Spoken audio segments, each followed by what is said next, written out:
ब्रह्मांड कैसे बना? पुराणों का नजरिया। नमस्कार दोस्तों, स्वागत है आपका। आज हम जानेंगे कि पुराणों के अनुसार ये विशाल ब्रह्मांड कैसे बना। आधुनिक विज्ञान हमें बिग बैंग थ्योरी समझाता है, लेकिन भारतीय संस्कृति और पुराणों का दृष्टिकोण कहीं अधिक गहरा और आध्यात्मिक है। तो आइए एक रहस्यमय यात्रा पर चलते हैं और समझते हैं ब्रह्मांड की उत्पत्ति के बारे में हमारे पुराणों का नजरिया क्या है। पुराणों के अनुसार प्रारंभ में कुछ भी नहीं था। न आकाश था, न जल, न पृथ्वी, न जीव। केवल परम ब्रह्मा विद्यमान थे, जो अनादि और अनंत हैं। ऋग्वेद का नास्तीय सूक्त कहता है, तब न अस्तित्व था, न अनस्तित्व। केवल वही एक अदृश्य शक्ति थी।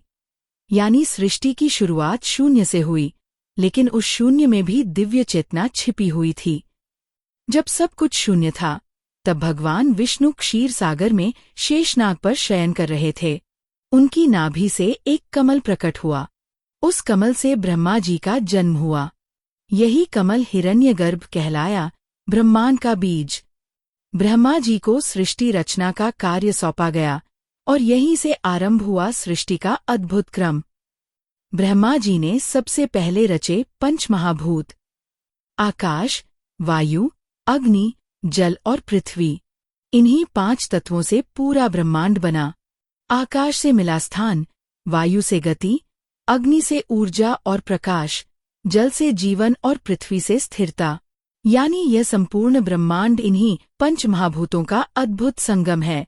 पुराण बताते हैं कि सृष्टि हमेशा बनी नहीं रहती, बल्कि यह चक्र में चलती है। ब्रह्मा जी सृष्टि रचते हैं, विष्णु जी उसका पालन करते हैं, शिव जी प्रलय के समय सृष्टि का संहार करते हैं।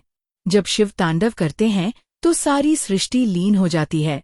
फिर एक नए चक्र की शुरुआत होती है। इसलिए हिंदू धर्म सृष्टि को चक्रीय मानता है, न कि एक बार घटने वाली घटना।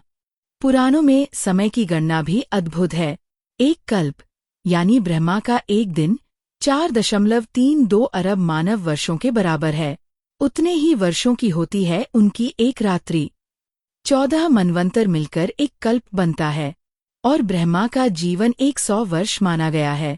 कल्पना कीजिए, समय की ये विशालता हमें बताती है कि ब्रह्मांड कितना अनंत है। अगर हम विज्ञान देखें तो ब्रह्मांड की उत्पत्ति बिग बैंग थ्योरी से समझाई जाती है। विज्ञान कहता है कि सब कुछ एक सूक्ष्म बिंदु से फैला। पुराणों में भी हिरण्यगर्भ को ब्रह्मांड का बीज कहा गया है। दोनों ही विचारधाराएं एक ही रहस्य की ओर इशारा करती हैं कि सब कुछ एक अदृश्य शक्ति से प्रारंभ हुआ। दोस्तों, पुराणों का नजरिया हमें ये सिखाता है कि ब्रह्मांड केवल पदार्थ और ऊर्जा का मेल नहीं है। यह दिव्य चेतना का प्रतिबिंब है। हर सृष्टि का एक आरंभ है और एक अंत भी। विज्ञान और आध्यात्म दोनों मिलकर हमें बताते हैं कि ब्रह्मांड की उत्पत्ति एक रहस्य है, जिसे समझना हमारे जीवन का भी अर्थ खोल देता है। अगर आपको ये वीडियो पसंद आया हो तो चैनल को सब्सक्राइब करें और अपने विचार कमेंट में जरूर लिखें। धन्यवाद।